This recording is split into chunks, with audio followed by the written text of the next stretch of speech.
Entonces, nada, yo, pues sí, es cierto que he asumido como este rol. Para los que no conocen Arquitectas Colombianas, los invito a seguirnos en Facebook, en Twitter y en Instagram. Lo que hacemos ahí es, no soy solamente yo, sino estamos intentando hacer una red, también por eso la invitación de Fabio, para destacar los aportes de las mujeres en la arquitectura a nivel nacional y a nivel internacional. Entonces, digamos que ahí es nuestras redes principales que tratan de compartir información, porque este sí que es un tema que está en construcción. Digamos que últimamente ha habido cierto boom. Les voy a contar cómo comencé yo en esto, que me parece que es una historia interesante.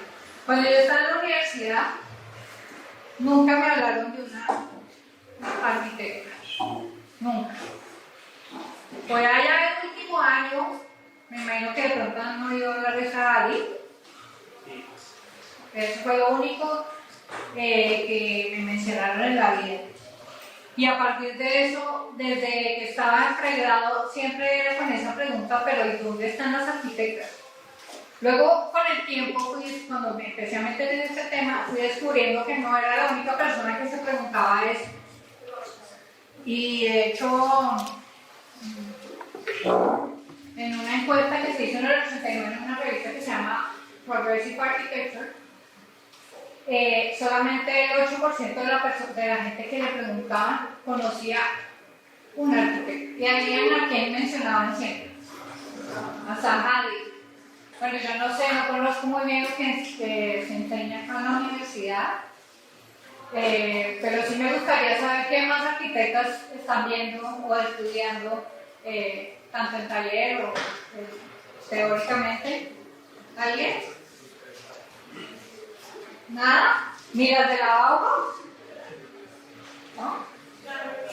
Bueno, tareas, que es también uno de los temas, digamos, que se han estado tratando en diferentes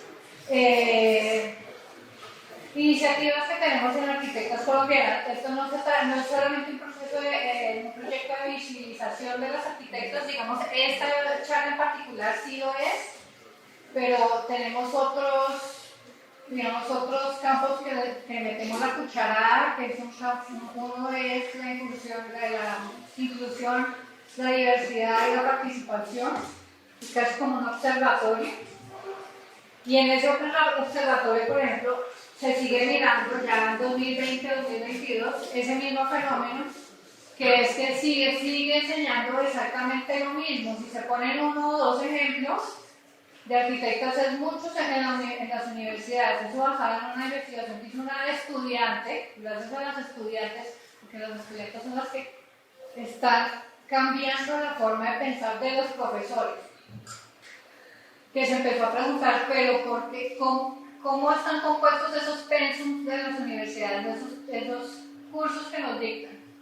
Y ahí encontró que siempre se dictaba lo mismo.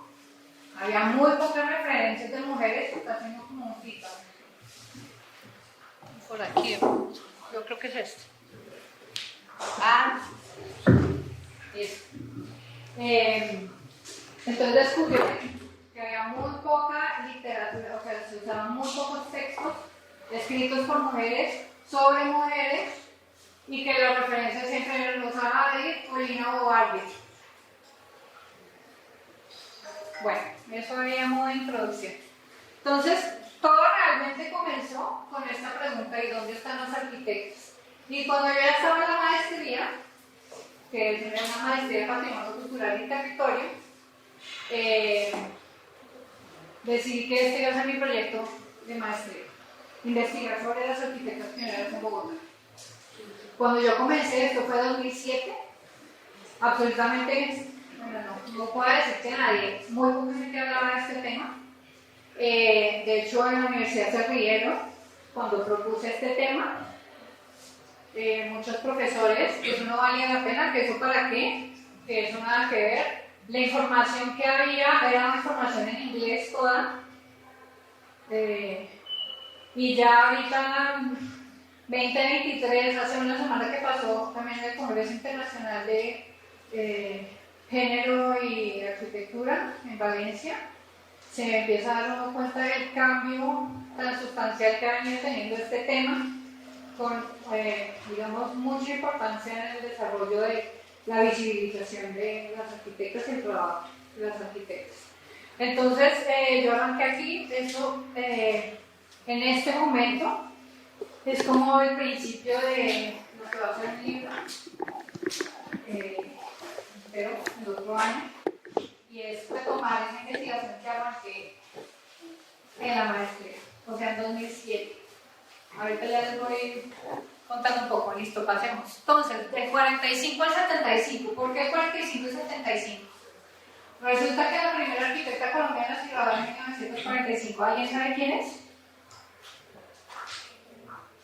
¿Nadie? Ya escribí un libro sobre ella. Se llama Luz Amorocho. Ya les voy a contar después más sobre este libro. Este libro se editó el año pasado, el Instituto de Patrimonio. Este es el primer libro de una colección que se llama, creo que es Arquitectos. Le tuvieron que cambiar el nombre de la colección para poder incluir a Luz. Ahí está la Luz Amorocho. Listo. Y la última fecha era, ¿se acuerdan? 1965. Entonces, en 1975 es cuando la primera arquitecta gana un premio nacional de arquitectura. ¿Alguien sabe quién es esa arquitecta? Bueno, se llama Eugenia Mantilla de Cardoso y hizo un proyecto que se llama, y el proyecto ganador, el León de Grey, el auditorio del León de Grey. ¿Alguien ha estado ahí? ¿Sí? Está recién restaurado. Bueno, entonces, digamos que esas eran las fechas como para enmarcar el proyecto de investigación. Entonces, por supuesto, cada vez que uno se embarca en un proyecto de investigación tiene que analizar también mucho contexto. Entonces, si yo decía en 2000, ¿qué fue que me gradué yo? 2001 creo. ¿Por qué en 2001 nadie, si la primera arquitecta se graduó en 1945, por qué nadie me ha hablado nunca ni de esta arquitecta, ni de ninguna arquitecta en general colombiana? Si digamos que la fecha de grado fue relativamente temprana. Bueno, entonces ahí es donde el contexto empieza a jugar una cosa importantísima, empieza a jugar todo.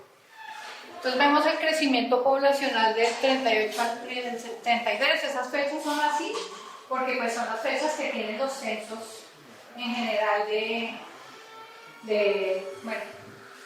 DANE, ¿no? Entonces vemos como del 38 a 330.000 y luego son 2 millones y pico, o sea, se multiplica impresionantemente la población. Lo mismo el crecimiento de la ciudad. Si ven, Bogotá era esa manchita rosada en 1944 y luego se vuelve esa mega mancha en el 73. Silvia Arango, no sé si conocen a Silvia Arango, la historia de la arquitectura en Colombia. También vamos a hablar de ella. Esa es casi como la Biblia de la arquitectura en Colombia, el conocimiento histórico. Menciona que esos arquitectos primeros son los que más trabajo tuvieron en toda la historia de la arquitectura, porque eran muy poquitos para la cantidad de gente que había, de población que había que atender, ¿no? Por eso estos proyectos como los alcázares, no sé si conocen los alcázares, los alcázares, el que realizó el Instituto de Crédito Territorial, como proyectos de vivienda de largo alcance. Los datos de los arquitectos graduados en las facultades de arquitectura, ya vamos a mirar qué facultades de arquitectura había. Estaba la Nacional, los Andes, la Javeriana, la América, la de Colombia. Entonces, el 38-0, porque la Facultad de Arquitectura de la Universidad Nacional es de 1936. Bien, el 73 eran 2.348. Hay unas par de fotos de las escuelas de arquitectura y su comparativo que era la escuela de delineantes de arquitectura. Adivinen dónde están todas las mujeres. Las escuelas de delineantes. Y aquí estas famosas grandes firmas, Collar Serrano Gómez, ¿no? Ahí, con los manes ahí. Bien, sigamos. Entonces, ¿qué empieza a pasar? Entonces, contextualizando, la arquitectura es parte de la Facultad de Ingeniería, empezando, ¿no? En el 34 se funda la Sociedad Colombiana de Arquitectos, ya viendo la necesidad de tener una agremiación, porque ya había harta obra pública, sobre todo, ¿no? 36 la Escuela de Arquitectura de la Nacional, las primeras revistas, Arquitectura e Ingeniería, y inmediatamente después empiezan a abrir las primeras escuelas de delineantes en la Javeriana y en el Colegio Mayor de Cundinamarca. Las primeras revistas Proa también, y las facultades de arquitectura, 48 Los Andes, 51 la Javeriana, 55 la América y la Gran Colombia, y en el 62 se establece la Bienal y la Facultad de Arquitectura de la Piloto, y la primera edición de la revista Escala. O sea, ahí vemos como unos ejemplos de esto. Me gusta mostrar estos ejemplos de estas fotos porque es donde toca escudriñar esto. La labor que yo he estado haciendo es como si fuera un detective privado y toca seguir todas las pistas y revisar los libros, porque las frases sobre arquitectos colombianos en los libros son 2 frases y se acabó. Y a partir de eso toca rastrear todo lo que decía ahorita. A ver, bueno, vamos, sigamos. Y este es un contexto más como del mundo femenino.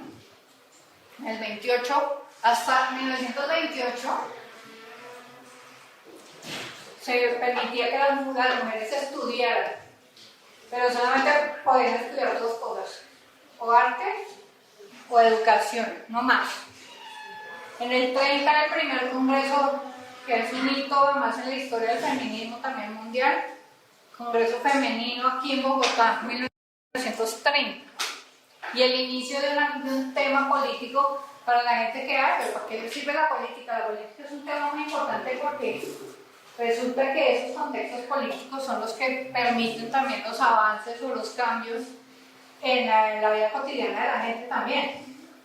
Ese inicio de la República Liberal fue clave para las mujeres, clave para poder entrar a estudiar. Antes uno veía cosas y se le ponían a coser en el colegio, a cocinar. Eso era lo que le enseñaban a uno, a ser buena ama de casa. No podía uno estudiar lo que uno quisiera, o si tenía algún otro talento desarrollado. Solo hasta el 32 las mujeres son consideradas ciudadanas. Antes uno no era considerado un ciudadano, era la propiedad de otra persona. Por eso no heredaba nunca nada. Esos cambios son súper claves para todo lo que se va a venir, y solo hasta el 34 se les permite entrar a la universidad. Por supuesto que a mí me están enseñando costura, cocina, etc. ¿En qué condiciones voy a entrar a competir con los otros? ¿En las mismas condiciones? Por eso también era tan duro para las mujeres entrar. Bueno, aparte de los casos miles de rechazo y acoso, van las primeras revistas feministas y se crea en el 41 una opción que se llama las facultades femeninas, que eran, adivinen para qué, solo carreras que podían estudiar las mujeres. O sea que uno tenía derecho a estudiar lo que uno quisiera, sino lo que había disponible. Pero bueno, por lo menos en la República Liberal se logró que las mujeres efectivamente entraran, digamos, al aparato productivo. En el 48 ya desisten de este tema de las facultades femeninas y orden mixto. Solamente hasta el 54 tenemos acá el derecho al voto, 1954. Y hasta el 57 es la primera vez que votamos. Eso gracias a una alianza entre liberales y conservadores, por cierto. Entonces ahí pueden ver un poco como unos ejemplos de la gente. Era noticia que las mujeres estuvieran en la universidad, ¿no? Noticia de cromos. Sigamos. Ay. Ya no sé dónde va a ser. ¿No será este? Bueno, miremos entonces estadísticamente lo que pasa casi sin nada. En Bogotá del 36 al 75. Entonces, mientras hay 2.300 arquitectos, solamente había 249, se graduaron 249. De esas, bueno, o sea, ahí está discriminado por las universidades, 92 de la Nacional, 56 de la Javeriana, 38 de la Gran Colombia, 34 de la América, 15 de la Piloto y 14 de los Andes. Y la otra torta, que es la cantidad de gente graduada de lineate y artes decorativos hasta el 75, ¿no? Entonces eran 689 graduados. Si uno va sumando eso, no es, bueno, realmente son como 6, 7, 8. Casi la mitad, si uno suma los delineantes y los arquitectos, como 1000, bueno, menos. Listo, sigamos. Entonces esto lo dice Germán Telles. Para los que no saben, Germán Telles era uno de los teóricos más importantes de arquitectura de este país, fallecido hace un par de años. Y esto decía: una de las circunstancias por las cuales este acceso al ejercicio profesional se facilitaba era porque en la universidad no teníamos competencia de las mujeres. Yo no tuve compañeros de clase cuando terminé en los Andes, en el 55, existían apenas 11 mujeres arquitectas. Estos 10 años después de que se graduó la primera, ¿no? Todas egresadas de la Nacional. 1958 inicialmente, y en los 2 primeros años como profesor no tuve ninguna alumna. Cuando me retiré de la profesión en el 74, las mujeres eran 34% del total de alumnos. Toca analizar por qué empieza a haber esos cambios. Y luego en este año, bueno, él hablaba en ese año, 2001, ya superaron los hombres. Sería interesante ver cuánta gente aquí, qué rango mujeres, hombres hay en la facultad y qué pasa después con las personas que se gradúan. Me están contando que todavía no salió ninguna promoción de ustedes, pero bueno, interesante saberlo. Bueno, Cuña, arquitectas colombianas. Hicimos un análisis, una encuesta con otras compañeras que se llama Nuestras Voces. Y vamos a estar presentando qué era eso. Era una encuesta cualitativa del tema de las estudiantes y de las profesionales en la arquitectura.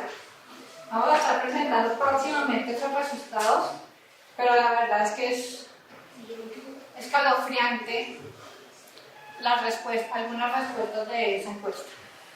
Entonces ya miraremos cómo es el panorama en 2023. Listo, sigamos. Entonces, como decía, estos son algunos de los libros que en 2 frases mencionan arquitectas. Arquitectura colombiana, editado en 1981, La historia de la arquitectura en Colombia, 90, Arquitectura y Estado, de Carolina Murcia, y una joya que se llama La historia de la arquitectura escolar en Colombia, del 99, donde descubrió, bueno, digamos que eso no está mucho ahí, pero descubrí un grupo de arquitectos que no tenían ni la menor idea que existían. Sigamos. Entonces, como les digo, eso es como estar buscando en un pajar. Acá hay un breve recuento de lo que he encontrado más o menos hasta ahora, ¿no? Entonces, ¿quién fue la primera que empezó a estudiar? La primera graduada. Bueno, hay varios nombres cuando dice 50N porque se graduó en el 1950 en la Nacional. Hay un código de cosas que van pasando ahí. Bueno, hay una cantidad de cosas que hacen las primeras arquitectos de la Javeriana, las primeras arquitectas de los Andes, etc. Pero es interesante ver aquí cómo la mayoría de mujeres que estaban, así como en la Bauhaus, que también hicieron lo mismo, hacen un comparativo ligeramente out there, ligeramente loco, siempre mandaban a las mujeres al taller de telares Pues a las mujeres las mandaban a hacer delineantes o decoradoras, o estudiar artes decorativas, o dibujo técnico. Sigamos. Bueno, aquí más de algo se encontraron las primeras profesoras. Las profesoras en los años 80 son muy importantes, sobre todo en la nacional. Y había una cosa que ojalá pueda desarrollar obviamente más, que es que en el tema de la construcción había muchas arquitectas buenas. Entonces estaba Marija Bonhart, María Emilia Panqueva, también en el Valle, recién que acaba de fallecer. Ahora se me fue el nombre, pero había varias profesoras. Cuando yo estudié en la universidad, no tuve nunca una profesora para el tema de dibujo técnico, no más. Nunca tuve una profesora de taller. Sigamos. Entonces les voy a mostrar algunos ejemplos de estas primeras, la conferencia llamada las primeras veces y estas son las primeras voces. De todas las arquitectas, yo me dediqué a hacer, como hay tan poquita información escrita al respecto, me dediqué a hacer entrevistas. Por ejemplo, esa entrevista que yo le hice a Luz Amorocho, que en teoría es la última entrevista que alguien le hizo, fue parte de la base para hacer este libro. Yo me pregunto si yo no me hubiera puesto a hacer esto y estas mujeres están muriendo, ¿qué hubiera pasado? Gracias a eso se pudo reconstruir parte de la historia, gracias al archivo también, que ahorita mencionaremos el tema del archivo. Lo importante que es guardar estas cosas para poder estudiar y seguir desarrollando investigaciones al respecto. Entonces, la primera arquitecta es Luz Amorocho Carreño. Este es el mosaico de los graduandos del 45 y vemos a Luz allá de primera y ahí hay otros personajes que uno más o menos reconoce en la historia de la arquitectura colombiana como Edgar Urbano o Pablo Lanceta o Herbert Ritter y los profesores, ¿no? Bruno Violi, Jorge Gaitán Cortés, Carlos Martínez, el fundador de PROA, Julio Carrizosa, uno de los ingenieros más importantes de este país.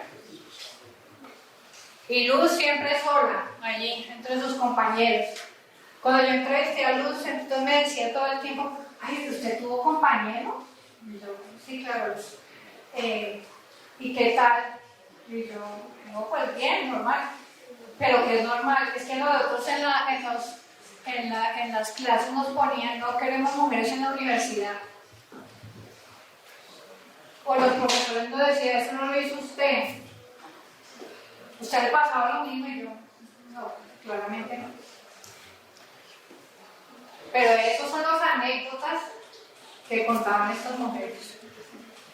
Luz, bueno, también fue compañera de Eduardo Ramírez Villamizar, que terminó siendo un ¿qué? Ya que está de moda Botero en estos años, pues contemporáneo de Botero, bueno, artista muy importante. Y ahí Luz otra vez entró a sus compañeros. Afortunadamente, estos eran fotos de Luz que ella había guardado y que donó para ese libro de la Facultad de Arquitectura. Tiene que hacer libros de las facultades de arquitectura. Mina de oro para este tipo de investigaciones. Sigamos. Bueno, entonces Luz en su vida profesional, ya esto obviamente el libro lo cuenta mucho mejor, empezó su vida profesional en el Colegio Mayor de Cultura de Cundinamarca, que como acabamos de ver era el sitio donde enseñaban delineación de arquitectura y era una entidad solamente para mujeres. Ahí estaba Ana del Corral rodeada de sus principales colaboradoras, una de esas Luz. Allá duró poco, porque decía que no quería quedarse en ese ambiente solo de mujeres. Y empezaron también a publicar en la revista PROA, esa es la PROA número 3. ¿Pero por qué publicaba Luz en PROA? Devolvámonos. ¿Quién era el fundador de PROA? Carlos Martínez, que era profesor de Luz Amorocho en la universidad. Miren, las cosas importantes en la universidad. Conectar. Sigamos. Entonces ahí estaba la arquitecta señorita, porque Bogotá podría ser una ciudad moderna, pero eso sí, pero vamos a llamar a Luz Amoroso arquitecta señorita. O sea, ¿qué diablos tiene que ver de la situación sentimental, bueno, de uno con el oficio de ser arquitecto? Yo siempre hablaba de esa presión que sentía en este ambiente conservador colombiano, por ser mujer, por ser soltera, y claramente se lo hacían saber, ¿no? Bueno, hay el grupo Tumaco, que fue famosísimo, no sé si saben que Tumaco se quemó en los años 50, 47 creo que fue, y a partir de eso armaron un grupo para hacer la reconstrucción, que fue como la base súper importante de empezar a hacer esos proyectos que terminarían en la avenida de Le Corbusier también acá. Entonces era con Weiner y Fer, que fueron los consultores con Le Corbusier del primer plan de Bogotá. Y ahí estaban, por supuesto, metidos Fernando Martín de Sanabria, Gonzalo Samper, Eduardo Mejía, parte de los compañeros de Luz, Hernán Viejo, que supongo conocen, trabajó mucho tiempo con Salmona, en varias obras, y Luz. Entonces Luz, ¿en qué proyecto la pusieron a hacer? A desarrollar. ¿Alguien? Entonces todo lo que era educativo y las casas, lo pongamos a Luz, a desarrollar los proyectos. ¿Por qué sería eso? ¿Por qué? Por este tema cuidador, ¿no? Uno siempre, esos imaginarios que hay del mundo femenino tienen efectivamente una respuesta en el mundo real. Los encargos entonces eran, estos encargos sí, esos sí son para las mujeres, eso sí. Listo, sigamos. En todo el paso por el Ministerio de Obras Públicas, Luz hizo diferentes tipos de edificios. El edificio de Correos y Telégrafos de la Dorada Calas es en el MOP, bueno, Correos y Telégrafos de Sabana Larga, Correos y Telégrafos de Gramalote ya no existe. Esto encontraba ahí en la arquitectura y estado. Bueno, voy a revelar otra cosa de arquitectura y estado. Yo mirando eso, me encontré que había otras arquitectas. Y voy a traer a colación la importancia de los arquitectos. Entonces había una arquitecta que se llamaba Nora Wells. Y yo, pero si Luz Amoroso es la primera arquitecta colombiana, ¿por qué sale Nora Wells? Y otra que se llamaba Alicia Vázquez. Pues resulta que estas eran estudiantes de arquitectura que nunca se graduaron. Pasa el tiempo 2022, hacemos esta convocatoria con la Sociedad Colombiana de Arquitectos que se llama Una por Una, para donar archivos al Archivo Internacional de Mujeres en Arquitectura. No sé si alguien acá participó, si no, bueno, siempre hay nuevas oportunidades. El caso, esto se trataba un poco del ejercicio que hicieron acá, donar una pieza y escribir que fuera, bueno, en ese caso del Archivo Internacional de Mujeres en Arquitectura es una pieza significativa para el desarrollo profesional de un arquitecto. En mi caso, yo doné mi protocolo de tesis, que es básicamente esto. Era el protocolo de tesis con el que sabía que iba a hacer esta investigación sobre las pioneras. Entonces, este era exactamente el mismo ejercicio. Y de pronto, un arquitecto me dijo, ¡ay, mi mamá! Ella alcanzó a trabajar en el Ministerio de Obras Públicas. Se llamaba Nora Wells. Por eso les digo que esto es como de investigación privada. Y yo, perdón. Sí, no, es que mi mamá nunca se graduó, pero trabajó, hizo como 4 proyectos. Yo, oh Dios mío, pero no sé mucho. Tengo unas fotos. Y resulta que Nora Wells y Alicia Vázquez, hicieron la primera, eso también me falta incluirlo acá, la primera empresa de suministros de construcción, juntas. Y esa fue la foto que donó para eso. La donación de esas piezas de archivo dan para investigaciones posteriores. Si eso se llega a perder, como nosotros no estamos escritas en la historia, pues se pierde para siempre. Y nadie va a saber nada. Por cosas del destino, yo a veces digo que a mí estas cosas como que me llaman. Ella me contó su historia. Si no me lo hubiera contado, ¿qué hubiera pasado? Sigamos. Bueno, volviendo a Luz Amorocho, esta es una panorámica. ¿Sí te acuerdan de esos señores que estaban en una de las primeras fotos? De las obras de Cuéllar Serrano Gómez del 38 al 58. Entonces, si ustedes leen ahí más o menos los nombres de esos, el Centro Urbano Antonio Nariño, el aeropuerto, el Teatro Olimpia, o sea, que los Cuéllar Serrano Gómez más conectados que en Arbolito, teniendo obras importantísimas para este país. Y en esa oficina, en los cargos directivos, en arquitectura, que adivinen quién era la única mujer que trabajaba ahí. Luz Amorocho. Y una delineante que se llama Inés Vázquez, que no sé nada al respecto. Están ahí. Por eso hay que hacer libros también de las oficinas de arquitectura, porque uno mirando ahí, se encuentra con estas cosas. Eran dos únicas mujeres de 47 personas en los puestos directivos del Cuéllar Serrano Gómez. Esto fue hasta el 50 y pico, 58, 60. Sigamos. También eso mojaba prensa como loca. Este artículo, me imagino que hay gente que conoce quién es Marta Alcalá, que es una teórica de artista. En este momento hay una exposición, si pueden ir. Eso sí, no les tienen carnet ni nada, en la Universidad de los Andes, de los archivos de Marta Alcalá. Interesante ir a ver. Y bueno, ayer hizo la arquitecto Luz Amorocho. Sigamos. Luego Luz Amorocho se aburre de este ambiente conservador. Dura 10 años en Cuéllar Serrano Gómez y se va para París, así como otros grandes arquitectos colombianos. ¿Quién más se fue para París en los años 50, 60? ¿Alguien? ¿Qué más? ¿Quién? Sí, Rogelio Salmona. Rogelio Salmona, ¿y quién más? Y Samper. También se van y ya se van a trabajar ¿con quién? Con Le Corbusier. Eso. Pero Luz Amorocho dice, no, yo me quiero ir a trabajar con Le Corbusier. Es muy bonito en este libro porque hay un libro también de una historiadora de la arquitectura contemporánea de nosotros, que se llama Ingrid Quintana, que se llama Todos los caminos, bueno, algo así, llegan a la Rue de Cerro, que era donde Le Corbusier tenía sus estudios.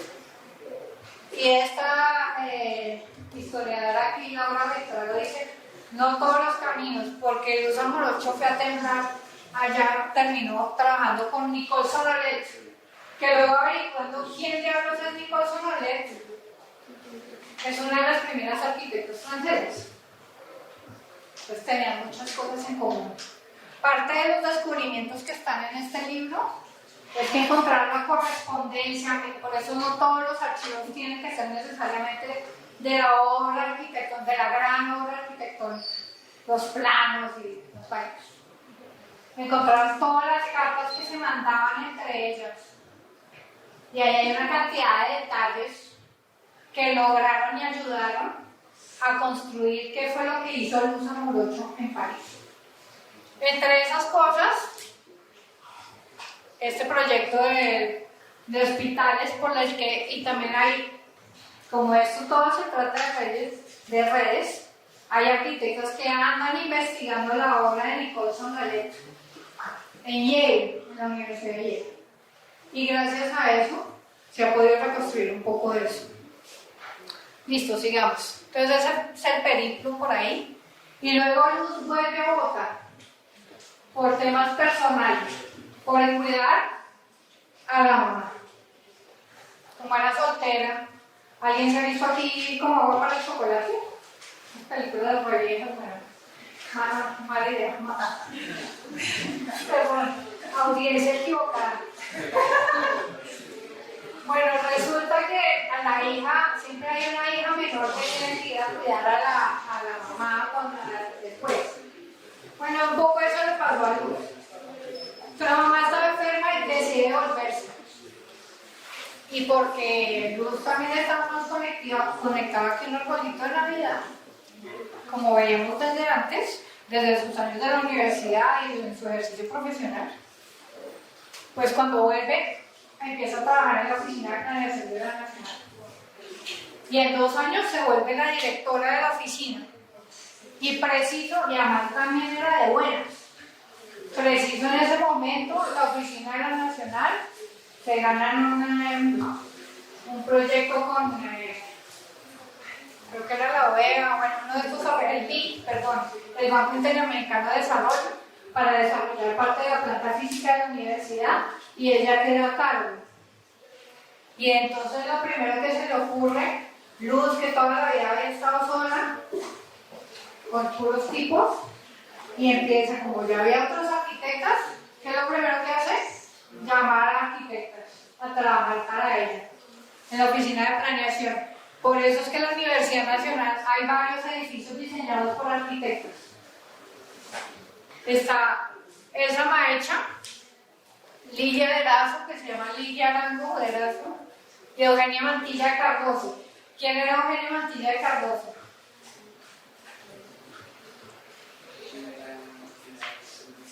La que gana el primer premio de arquitectura en 1975. Muy bien. Listo. Obviamente Luz también le mete, empieza a hacer este libro que es una Biblia para cualquiera de la Nacional, que se empieza a hacer toda la investigación de la Universidad Nacional. Y empieza a consignar eso y empiezan a hacerle modificaciones a todos los proyectos gracias a la plata del Banco Interamericano de Desarrollo. Ella misma desarrolla estos proyectos, parte de los proyectos. A veces los firma, a veces no. De hecho, la próxima semana voy para el Archivo General de la Universidad Nacional en busca de estos planos. Porque, como vuelvo y digo, el tema de archivo es vital para hacer investigación. Bueno, sigamos.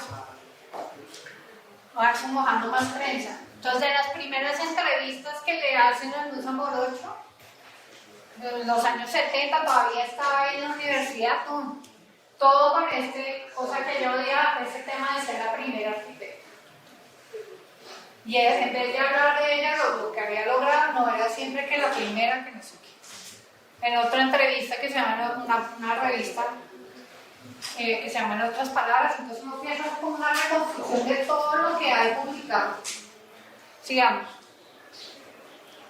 Estos otros planos que se han encontrado en el edificio, esto es después de que deja su trabajo en la Nacional, entonces le da por, ella toda la vida vivió, eso es muy interesante leerlo ahí en el libro, en Bosque Izquierdo y en la Macarena, ahí al lado de la Plaza de Toros. ¿Han ido? Se hace una pasadita por ahí que es chévere. Y ahí está el multifamiliar Persépolis, que también diseñó. Y yo cuando la entrevisté le pregunté que cuál era el proyecto más importante que había hecho en toda su vida y me dijo, la casa de Clara. Y yo, ¿pero quién es Clara? La persona que me ayuda con el aseo. Y yo, ¿pero por qué es el proyecto más importante? Porque le mejoré la vida a Clara. Para ver las perspectivas y lo que nosotras ponemos de presente cuando pensamos en lo que tiene que ser importante en la arquitectura. Sigamos. Bueno, estas son cosas que ya también con el libro de Empezando a Descubrir, Luz que tenía ese retrato, Luz claramente estaba metida en el mundo cultural colombiano y también por eso pienso que pudo seguir su carrera en la arquitectura, porque si no hubiera estado conectada de esa manera, tal vez hubiera desistido y no hubiera seguido. Pero también tenía una vida alternativa, o sea, la arquitectura no es todo en el mundo. Y esa vida estaba en torno al teatro, amaba el teatro. Esa, por allá era una de las, parte de las de las locas de las columnas de Marat Sade, que es una obra de teatro. Yo no sé mucho de teatro, la verdad, pero ese grupo terminó siendo el Teatro La Candelaria. Y ahí con una obra de Ramírez Bellamizar, y también después de todo ese periodo por la Nacional, decía que va a traducir obras de niños, obras de la editorial Norma. Esta era una persona que no se podía quedar quieta. Sigamos. Bueno, gracias, afortunadamente, no voy a decir que la entrevista que yo le hice fue todo el libro, claramente no, pero gracias a la combinación de esas entrevistas pasadas, la entrevista que le hice, la investigación de los archivos, para poder rastrear realmente lo que hizo Luz Amoroso en su vida, pues se logró hacer ese libro. Que ojalá pase para no solamente Luz Amoroso, la primera arquitecta colombiana. Sigamos. Bueno, devolvamos un segundo. Ese libro es bonito porque tiene dos caras. Una es muy seria, como siempre. Luz Amoroso, arquitecta. Esto que es más o menos este cuento que les eché, ahí obviamente mucho mejor explicado. Y al otro lado tiene estos capítulos de Luz al Oído por Lucas Maldonado Lobo Guerrero, que me gusta mucho porque Lucas fue casi como el hijo de Luz Amoroso, sin ser el hijo. ¿No se acuerdan de ese libro de la historia de la arquitectura escolar? De Rafael Maldonado. Bueno, Lucas es el hijo de Rafael Maldonado. Y Rafael Maldonado y Luz Amoroso eran inseparables. Y es la historia de él, personalmente, son historias personales de Luz. Son historias personales de Luz.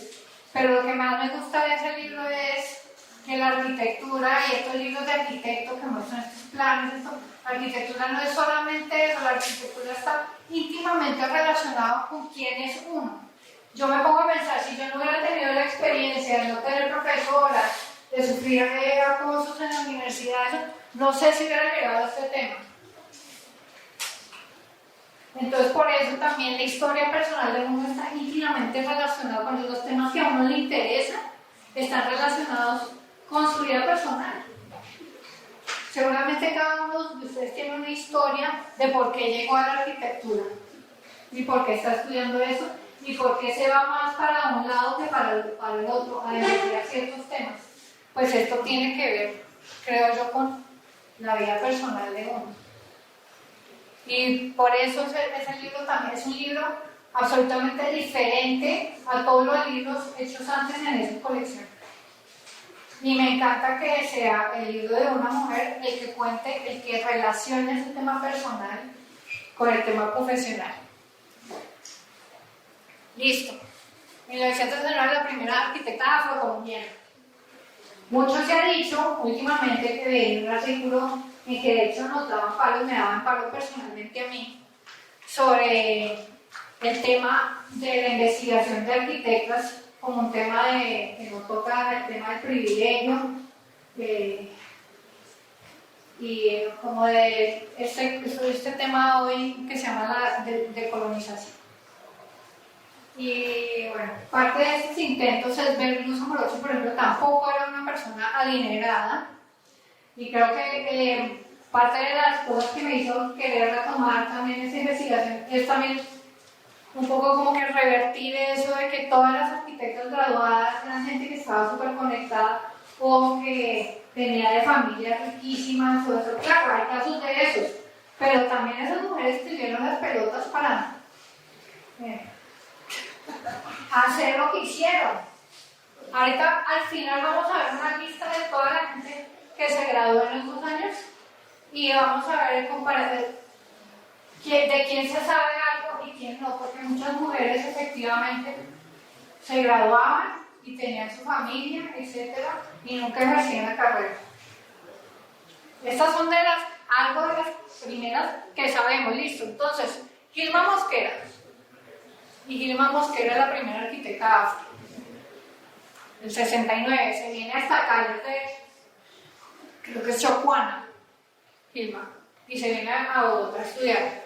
Veamos. Entonces hay poquitica información porque literal es que toca construir la información. Gilma Mosquera es la arquitecta pionera en el estudio del hábitat y la arquitectura popular. Y vean cómo se relaciona la situación personal, la vida personal de uno, con lo que uno hace, particularmente en el Pacífico colombiano y en las comunidades afro. Y es esposa, por eso es que es conocida, de Jacques April, que tiene de los primeros estudios que hizo sobre la ciudad colombiana, Jacques April. Pero siempre se menciona a Jacques April y no a Gilma. Y forma el grupo de hábitat en la Escuela de Arquitectura de la Universidad del Valle y funda la Escuela de Arquitectura de la Universidad del Pacífico. Y bueno, tiene un reconocimiento del 2019 del Consejo Profesional de CPNA, Consejo Profesional Nacional de Arquitectura y Profesiones Auxiliares. Entonces, miren, ahí vemos a Gilma ahí en Bogotá había carnaval, por cierto, en los años 50. Sí. Que es como dato así como extraño. Y Gilma fuera la reina del carnaval. Y bueno, y hay parte de las cosas que hace Gilma sigue viva y esa es una de las entrevistas que tengo pendientes por hacer. Porque parece que nadie en el valle se le ha medido por lo menos hasta ahora hacer una entrevista. Sigamos. Esta es la primera firma femenina que conocemos, que se llama Álvarez y Hash y Murcia. Sigamos. Entonces resulta, si se acuerdan de esa lista de antes, Cecilia Robles Pereira es la primera arquitecta graduada de la Javeriana. Y empieza a trabajar con González Zuleta, que también es un ingeniero, era un ingeniero muy importante, y Pizarro Pradilla y Caro, que era la otra oficina gigante, además de Cuellar Serrano Gómez. Y bueno, y Obregón y Valenzuela. Y esas eran como las tres oficinas, pero son 50, 60, 70, importantísimas. Efectivamente, como les decía antes, Cecilia se graduó con otras dos arquitectas de las que no sabemos nada. Probablemente porque no ejercieron. Y luego empiezan en el 60 y pico a trabajar en el Instituto de Crédito Territorial. ¿Adivinen con quién? ¿Nadie?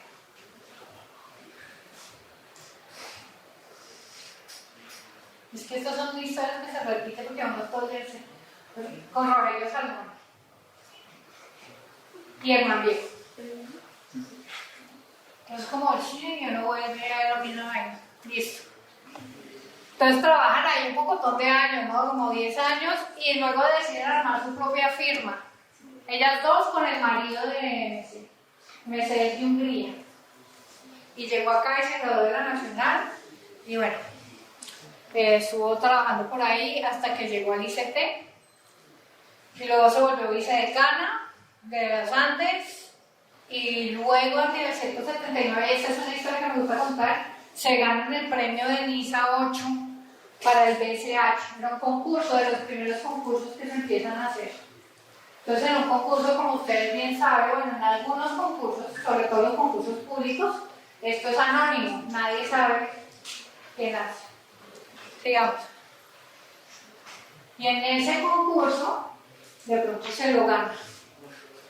Este concurso tiene, ay, se me quedó la copialina, creo que son 34 bloques, 34 edificios, creo que son 300 y pico de apartamentos, no sé, eso es una grosería, es gigante. Este proyecto, por eso después insisto en la importancia del archivo, resulta que la Universidad Nacional, el Museo ¿saben que hay un museo de arquitectura? El único que hay en este país está en la Universidad Nacional, se llama el Museo de Leopoldo Rotter. Y alguien del museo salvó de todos los archivos del BSH de la basura. Y entre esos archivos, ahí que encontré la semana pasada, y hablo de la semana pasada porque literalmente fue la semana pasada. Pues están todos los archivos del proyecto, están todos los planos del proyecto. Nadie, ni siquiera en el museo, sabía que eso estaba ahí. ¿Por qué estoy haciendo esto? Porque resulta que estamos haciendo en compañía con otros arquitectos a nivel mundial con las que he venido trabajando cierto tiempo, una enciclopedia de los arquitectos en el mundo que va a publicar el próximo año en la editorial Bloomsbury. Y en esos arquitectos van a haber 3 colombianos. No vas a, bueno, claramente ya sabía que va a estar en el Seymour en Rusia y Cecilia Álvarez, pero hay toda la tarea de encontrar estos archivos originales. Yo creo que esas también fueron la primera firma en estar publicadas a nivel internacional. Está este libro, y eso también es para ver que estos esfuerzos de recuperar la historia de las mujeres son esfuerzos que vienen desde los años 60, 70, con la exposición, una exposición muy importante que hizo Susana Torre en Estados Unidos. Creo que son los 70, ¿verdad? Que me va a preguntar. Y estos esfuerzos en los 90. Pero siempre me parece muy curioso que este es un libro que se llama Women in Architecture, las mujeres en la arquitectura, de Claire Lawrence, que no se volvió a saber nada de Claire Lawrence, porque bueno, yo no he encontrado nada más. Y este libro me lo mostró en ese no sé, porque también tocó hacerle entrevista, porque como no hay nada escrito, el tema de la entrevista a primera mano es importantísimo. Y ella fue la que me mostró esto. Ahí están arquitectos como Diana Agres, están gente que empezaba, la misma Susana Torre, gente que ya ha sido súper mega estudiada en universidades de otras partes del mundo. Bueno, entonces este proyecto, ahí también en la prueba 287 está el proyecto. El día que fui a, es una anécdota personal, el día que fui a mirar estos archivos, estaban sacándole fotos a todos los planos. Creo que son más de 200 planos que hay de ese proyecto solo. Algunos, o todos dibujados a mano, porque es que me dio risa porque la persona que estaba sacándole las fotos, ay, esto será que estaba hecho en computador, y yo, no, eso es 1979, eso no existía. 200 planos hechos a mano. Hay unos también, no con dígrafos, sino más a mano, con planos complementarios. Muy interesante. ¿Qué están haciendo en la maestría de arquitectura de la Nacional? Están ya analizando este proyecto, que ya se va a otro tema completamente diferente del análisis de la arquitectura hecho por mujeres específicamente. Y sobre todo estos proyectos de multifamiliares tan grandes, ¿no? A ver qué encuentran. Hay mucha gente que me pregunta, ¿pero hay alguna diferencia de la arquitectura hecha por mujeres a la arquitectura hecha por hombres? Pues, no sé, toca investigarlo. Yo creo que lo que sí hay, o lo poco que yo veo, es que hay unos intereses muy particulares de las mujeres. Por ejemplo, en este proyecto en particular, esa preocupación ambiental está ahí, y esto es 1979, ¿no? Ese edificio tiene todos colectores supuestamente solares, el ciclogramas en todos los edificios. No sé si funciona ahora, otra pregunta para los que realmente están analizando eso, pero hay otro tipo de preocupaciones en la cabeza. Eso es lo que yo creo que las mujeres también aportan. Hay otros temas a discutir, que si se puede, no sé, pero es un tema que hay que analizar, si efectivamente hay diferencias o no. Sigamos. Bueno, ahora sí, la primera arquitecta en ganar un premio en la Bienal Colombiana de Arquitectura, Eugenia Mantilla de Cardoso, con el Auditorio León de Grey. Y esto también tiene una historia, sigamos. Estos son proyectos, también con otras arquitectas, que habían obtenido menciones de honor en las bienales. la residencia campestre de Cali de Eli Burkhardt. Eli todavía es la presidenta de la Sociedad Colombiana de Arquitectos del Valle. Yo la entrevisté hace poco. Yo creo que Eli tiene más de 90 años. Y el Premio Nacional de 72, que esta es una de las peleas que toca empezar a dar, que se lo dieron al plan maestro de la Universidad del Valle. Muy interesante esa Facultad de Arquitectura de la Universidad del Valle, definitivamente, de Lida Carlos Borrero, que de hecho Lida también falleció el año pasado. Ese es uno de los archivos a recuperar. Y que en el proyecto no fue incluida como paisajista, porque como el paisajismo no es arquitectura, que viene a otra reflexión, este tema obsesivo de que la arquitectura es el diseño arquitectónico, que es uno de esos temas que hay que empezar a, por lo menos, cuestionar. ¿Será que los arquitectos lo único que hacemos son edificios?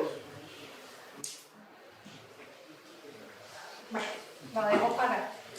Sigamos. Entonces hay estos dos antecedentes y luego viene esto. Resulta que en el 73 para que una mujer ganara el Premio Nacional de Arquitectura se armó un bonche.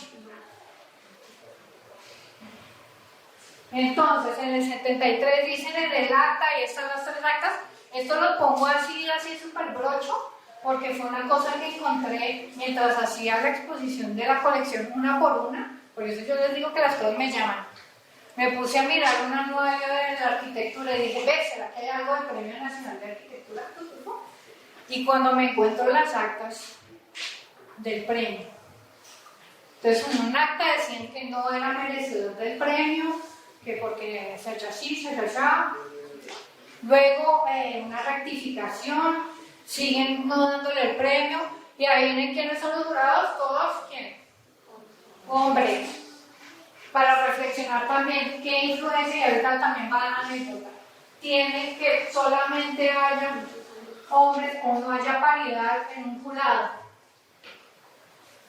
Y vuelvo al tema de los temas, lo que uno ve y lo que a uno le interesa. Yo fui jurado de la pasada Bienal de estudiantes de arquitectura. Y en esa Bienal, no sé si coincidencia o no, éramos jurados puras arquitectas, porque el arquitecto que había invitado no apareció. Y no sé si será coincidencia, carambola, etc. Ahí quieren ganar los premios. Estudiantes mujeres, muchos estudiantes mujeres. Yo insisto, no sé si será una coincidencia. Pero algo hay. Entonces, nada de esto, entonces hubo pelea, y después, en el 75, mediante un oficio en el que siguen insistiendo que ellos no creen que es merecedor, el proyecto no es merecedor del Premio Nacional de Arquitectura, pero que igual toca darlo, le dan el Premio Nacional de Arquitectura al Auditorio de Hombre. Por supuesto, eso y eso también fue una anécdota que me contó Luz, por eso la importancia de las entrevistas también. Ese premio, ella decía que ese premio no se lo querían dar a Eugenia Mantilla de Cardoso por ser mujer. Se lo querían dar a la oficina de planeación con todo. Y fue Luz, se me olvidó otra anécdota de Luz. Bueno, fue Luz la que le dijo a ella, no sea, literalmente para reflexionar, no sea pendeja y no se deje quitar el premio. Ella se iba a ir de viaje, ¿no? Eso lo cuentan los amorochos. Nunca he podido hablar con Eugenia Mantilla de Cardoso, para que me corrobore esto. El caso es que no se fue a viajar y le terminaron dando el premio. Como anécdota, ese libro, el pasado de Women in Architecture, fue Luz la que mandó la información de MC Hashtag Murcia y de Cecilia Álvarez Pereira. Está en los créditos del libro. Por eso cada cosa tiene uno que mirarla con una minuciosidad muy... Mucho tienen que tener buen ojo. Ese proyecto, entonces, obra de Eugenia Mantilla, Luz María Ramírez y Luis Villar, que como les digo, acaban de restaurar. ¿Y quién estuvo también metido en la restauración como asesora? Eugenia Mantilla de Cardoso y Luz María Ramírez. Sigamos. Bueno, ahí ven un poco Eugenia Mantilla joven en la oficina, ahorita en 2017, y es un poco la ficha ahí del premio. Sigamos. También esto es importante, vuelvo y repito, no sé si uno puede seguir hablando de arquitectura como diseño arquitectónico. La importancia de las agremiaciones también es clave. Estar haciendo estas investigaciones de esto es clave. Entonces, la primera arquitecta en presidir la Sociedad Colombiana de Arquitectos es Cecilia Chila de Caro, que también desafortunadamente murió hace como 2 años y a la que también le hice entrevista. Pues resulta que a partir de la entrevista y también en esa misma ocasión cuando le tomé las fotos a lo del Premio Nacional de Arquitectura, me encuentro con esto, que no sabía que había publicado, que es el proyecto de las gaviotas de Cecilia de Caro. Resulta que Gaviotas es un proyecto que ella hizo con una, o lo que hoy se llamaría, es un proyecto con, ella decía que era de caridad, como una ONG. Bueno, el proyecto es interesantísimo y como ven es gigante. Y otros proyectos, me dicen, yo hice muchas casas, hice este edificio en el que estamos. Y yo, pero, bueno, en fin. Toca investigar. Sigamos. Aquí está Cecilia Álvarez, está sentada adelante con los presidentes de la LCA, expresidentes. Pero como notarán, ahí hay otras 2 mujeres que también toca investigar, que fueron, además de todo, las que se inventaron este tema del Consejo Profesional de Arquitectura y de Profesiones Auxiliares. Patricia Gafayuz y se me va el nombre de la otra. Sigamos. El 92.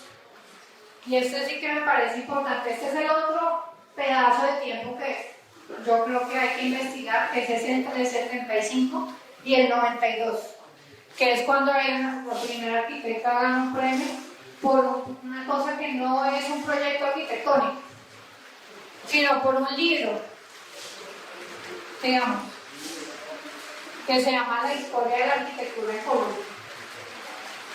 Libro obligado de referencia para cualquier arquitecto, en donde hay algunas menciones de arquitectos. No está con esa visión, ese enfoque de género, eso no existía en 1991.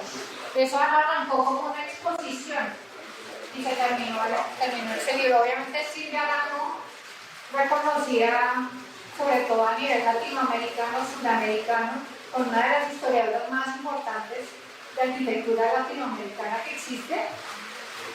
Y bueno, hay una muestra de sus libros y tiene un proyecto que me parece interesantísimo, que me encantó haber encontrado.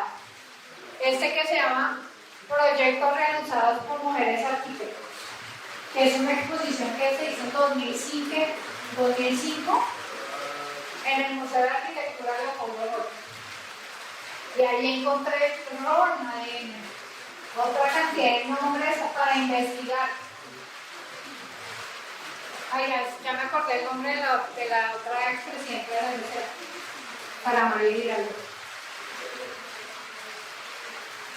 Y así, a punta de pistas, bueno, por lo menos a mí me ha tocado hacer eso. Sigamos. Bueno, esta era la famosa lista. Estas son todas las graduandas desde del 45 al 75, combinando las 5 universidades. O sea, otra vez, la Nacional, la Javeriana, los Andes, la América, la Gran Colombia. Sí, la piloto. Las que están en rosado fuertecito es de las que tenemos más información. Las están en rosadito pálido. Hay chismes de otras entrevistas. Ay, yo me acuerdo que esta sí estaba así. Ay, ni idea qué habrá pasado con ella. Tengo que decir que hubo también arquitectas que no están mencionadas ahí que fueron de gran ayuda para eso, precisamente para localizar otras arquitectas. Y las que están en medio que no saben nada. No sabemos si ejercieron o no, qué hicieron, ni idea.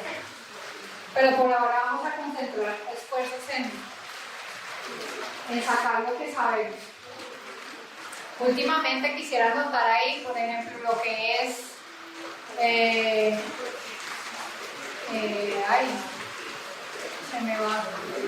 Encontramos el archivo también por la colección en una corona de Gloria Vela, por la Fermo, y parece que se va a donar al archivo de Bogotá para hacer más investigación. Y así vamos, en arquitectos colombianos. Sigamos.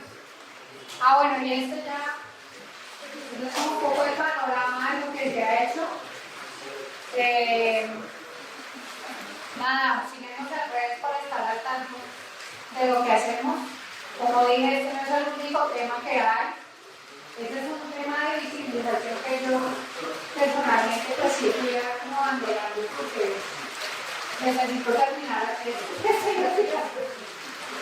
Pero hay otros temas. Está el observatorio, en el que lo que les digo, este tema de nuestras voces es importante. Los resultados de esa primera aproximación se hizo con estudiantes y profesionales de mujeres y de la población LGBTI+. Y está también el tema del archivo, porque claramente estamos tratando de compaginar esos temas de investigación.